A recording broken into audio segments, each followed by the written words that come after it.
Bienvenue dans cette vidéo de vie augmentée clip.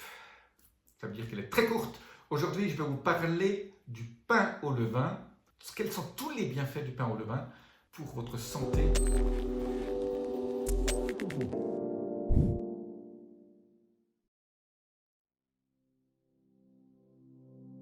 Alors, vous savez très bien que je ne suis pas un fan du pain, mais quand vous trouvez, ou si vous trouvez du pain au levain, ou si vous voulez en fabriquer, il existe maintenant sur Internet des tutoriaux pour faire du pain au levain. Mais je vous donne tout de suite les 3 qualités du pain au levain, surtout si c'est fait à partir de graines ancestrales un peu, qui sont très déjà faibles en gluten au départ.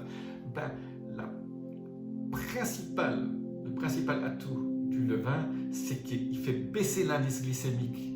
Et donc, ça devient presque un féculent de qualité parce qu'il a un indice glycémique qui est bas et parce qu'il transforme, il dégrade le gluten. Donc, si déjà vous prenez des farines avec très peu de gluten au départ, pas ces farines industrielles qu'on trouve maintenant pour panifier le pain, mais si vous trouvez un pain au levain chez votre boulanger qui qui part au départ avec une farine avec très peu de gluten, ça dégrade le gluten, donc meilleur pour la santé, et donc surtout pour ceux qui sont allergiques au gluten, ça améliore le goût. On a ce goût un peu suret.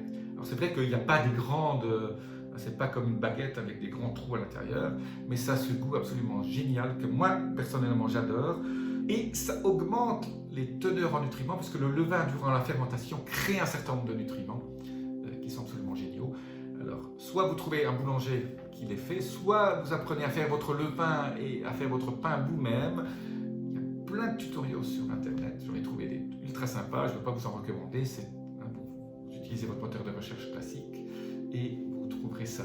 Mais bon, si vous êtes fainéant, trouvez, et si vous aimez le pain, voilà, c'est un des seuls pains que moi je mange de temps en temps, peut-être une fois par semaine. Et alors ça se conserve très longtemps dans un plastique, vous pouvez le congeler.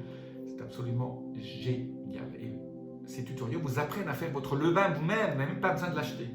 La clé quand on fait le pain soi-même, c'est juste trouver la bonne farine qui a déjà très peu de gluten, trouver ces farines ancestrales qui n'ont pas été hybridées depuis une trentaine, une quarantaine d'années. Voilà, à très bientôt.